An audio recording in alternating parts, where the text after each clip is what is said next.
तो देखिए, इजराइल लगातार अब हमास पर हमले कर रहा है, लेकिन यहाँ पर बाइडेन की डबल गेम भी सामने आ रही है।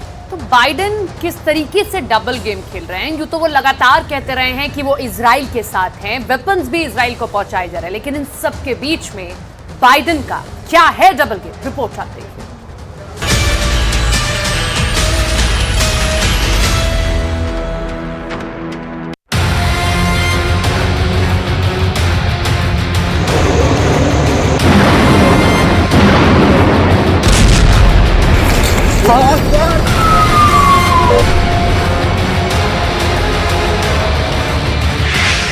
अक्टूबर को अमेरिका के 2 बंधक रिहा किए और 21 अक्टूबर को हजारों टन की राहत सामग्री गाजा के अंदर चली गई।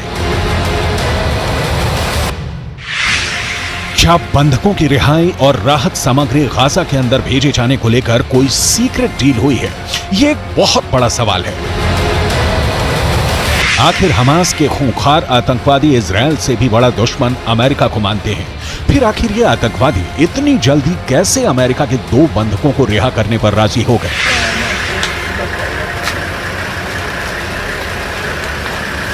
ये वो सवाल है जिसके जवाब से बड़ा कूटनीतिक गेम डीकोड होने वाला है।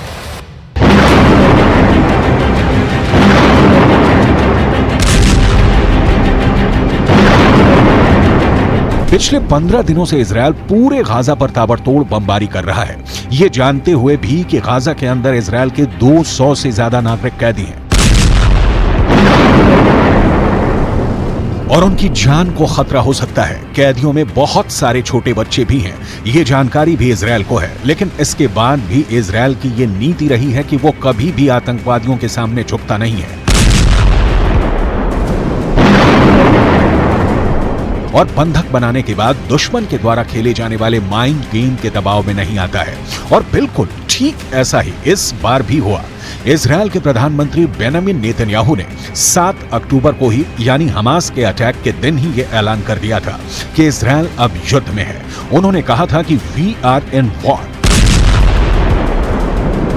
तब से आज तक कभी भी बेंजामिन नेतन्याहू ने बंधकों को लेकर अपनी कमजोरी नहीं दिखाई। ये जरूर कहा कि अमेरिका और इजराइल साथ मिलकर बंधकों की रिहाई की कोशिश कर रहे हैं, लेकिन अमेरिका ने शायद बेंजामिन नेतन्याहू के सख्त रवैये के बावजूद हमास के आतंकवादियों के साथ सीक्रेट डील के तहत अपने बंधकों को रिहा करवाने पर काम शुरू कर दिया है। हमास ये कह रहा है कि उसने अमेरिका के 2 नागरिकों को मानवीय कारणों से छोड़ा है, लेकिन हमास के आतंकियों से मानव जैसे व्यवहार की उम्मीद करना बेमानी हो गई।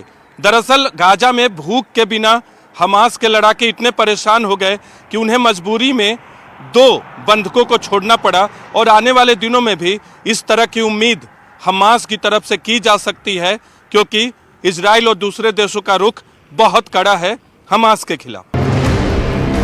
दरअसल लेबनान के एक अखबार neharnet.com पर हमास की योजना की असल खबर छपी है। लेबनान का यह अखबार लिखता है कि हमास की तरफ से यह कहा गया कि उन्होंने 2 अमेरिकी बंधकों को इसलिए रिहा किया है क्योंकि बाइडेन की तरफ से यह आश्वासन दिलाया गया है कि राहत सामग्री के कुछ ट्रक गाजा के अंदर आएंगे और रफा क्रॉसिंग को खोल दिया जाएगा।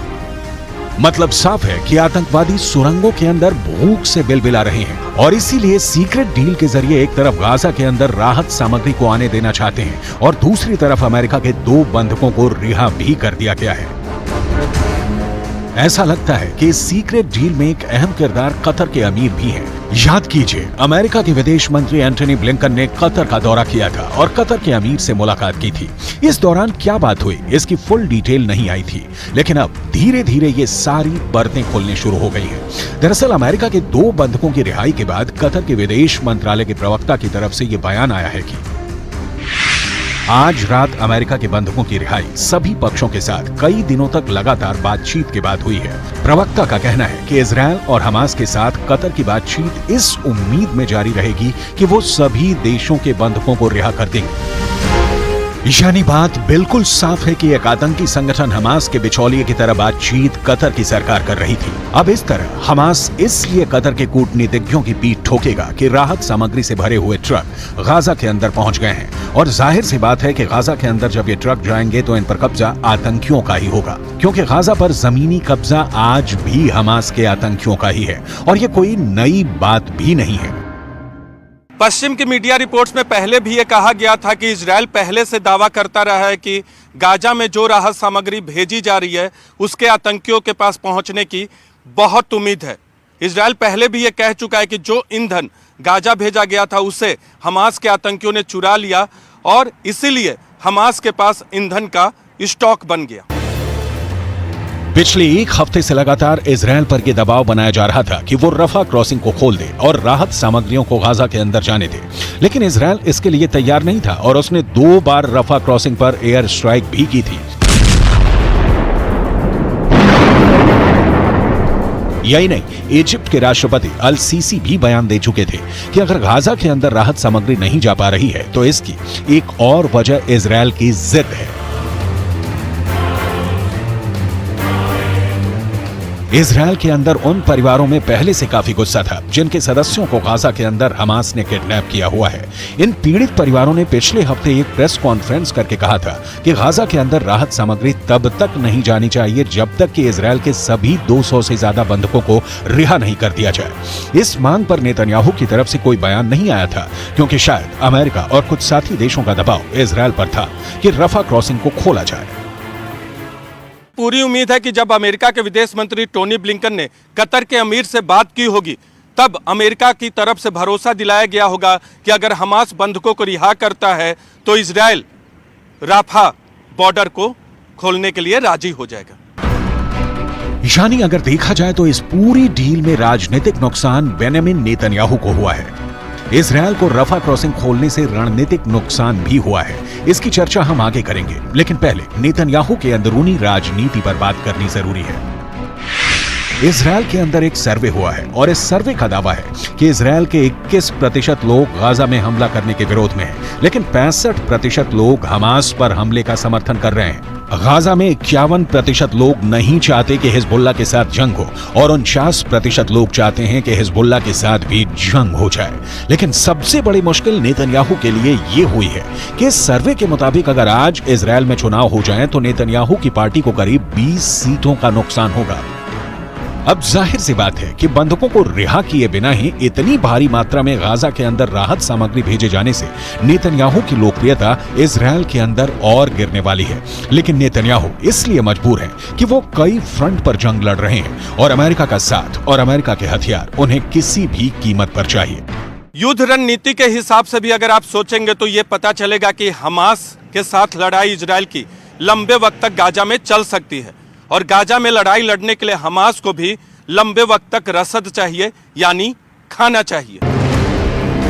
शायद इसीलिए जो राहत सामग्री रफा से गाजा के अंदर गई है उस पर कब्जा करने की पूरी कोशिश आतंकियों के द्वारा की जाने वाली है। जब आप इन सारे पॉइंट्स को जोड़ेंगे तो आपको बहुत आसानी से ये बात समझ में आ जाएगी कि तमाम देश अपने बंधकों को छुड़ाने के लिए नेतन्याहू के साथ डिप्लोमेसी कर रहे हैं। अगर आज अमेरिका डेमोक्रेट्स की जगह रिपब्लिकन की सरकार होती और ट्रंप या कोई रिपब्लिकन राष्ट्रपति होता तो शायद वो हमास और ईरान के खिलाफ ज्यादा सख्त होता, लेकिन नेतन्याहू की किस्मत उनका साथ नहीं दे रही है। डेमोक्रेट्स को अमेरिका में रिपब्लिकन के मुकाबले उदारपंथी माना जाता है। देखिए कैसे बाइडेन ने पहले बेहद चालाकी से हमास से डील के तहत अमेरिका के 2 नागरिकों को रिहा करवाया और फिर अमेरिका के अंदर राजनीतिक लाभ लेने के लिए दोनों बंधकों से मुलाकात भी की है और स्वागत भी किया है।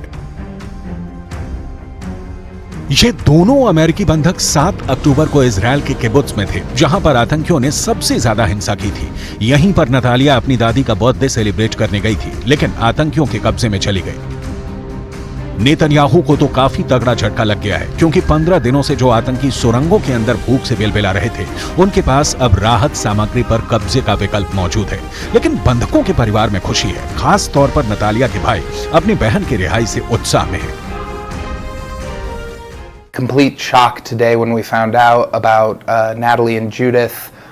The media actually found out before we did, and so we were completely taken by surprise, and it was this overwhelming mixture of this happiness and sadness and guilt that there are still people that need to be rescued.